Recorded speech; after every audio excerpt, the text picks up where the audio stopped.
তো আবারও চলে এসেছি একটা get ready with me video নিয়ে। মি নয়, এই ভিডিওটা হবে আস। আস কেন বলছি লাস্টে বলছি, ফার্স্টে বলি এই কুর্তিটা আমাকে দিয়েছিল মামুনি আমার জন্মদিনে।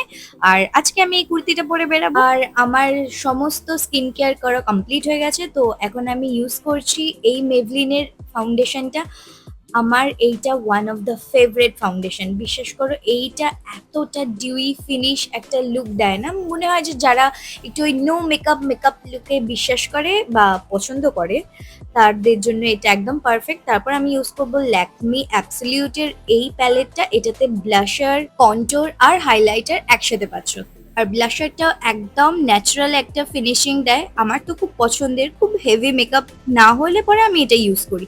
তারপর আমি চলে আসবো মাস্কারাতে। আমি ইউজ করছি কালার বারের মাস্কারাটা। এইটা আইল্যাশটাকে খুব ভালো একটা লুক দেয়, দেখতেই পাচ্ছ দুটো চোখের মধ্যে।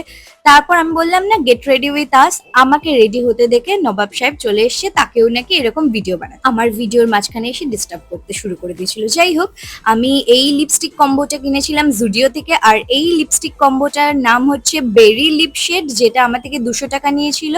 আর এটার মধ্যে কোনো একটা শেড আমি ইউজ করেছি র্যান্ডামলি, ফার্স্ট টাইম ইউজ করেছি। আর এত সুন্দর পিগমেন্ট দিয়েছিল, আমি জাস্ট ফিদা হয়ে গেছি। আমার এক্সপেকটেশনের বাইরে ছিল এই লিপস্টিকটা। তো যাই হোক, ফাইনালি আমি পুরো রেডি হয়ে গেছি। লিপস্টিক লাগালেই পুরো মেকআপ লুকটা একদম চেঞ্জ হয়ে যায়। তারপর আমি ইউজ করলাম এই সেন্টটা, যেটা আমার ওয়ান অফ দ্য ফেভারিট। এটা আমি অলরেডি একটা শেষ করে এটাও শেষের পথে। এই দুটোই পারফিউম হচ্ছে আজমালের, যেটা আমি নিয়েছিলাম প্যান্টালুন্স থেকে। দেখছো আমার ভিডিওর মাঝখানে কিভাবে এসে ডিস্টার্ব করছিল। তো এবার আমাদের বেরোতে হবে। আজকের মতো এখানেই শেষ করছি। ভিডিওটা ভালো লাগলে অবশ্যই লাইক, কমেন্ট, সাবস্ক্রাইব করতে ভুলো না। দেখা হচ্ছে নতুন কোনো ভিডিও। চলো টাটা।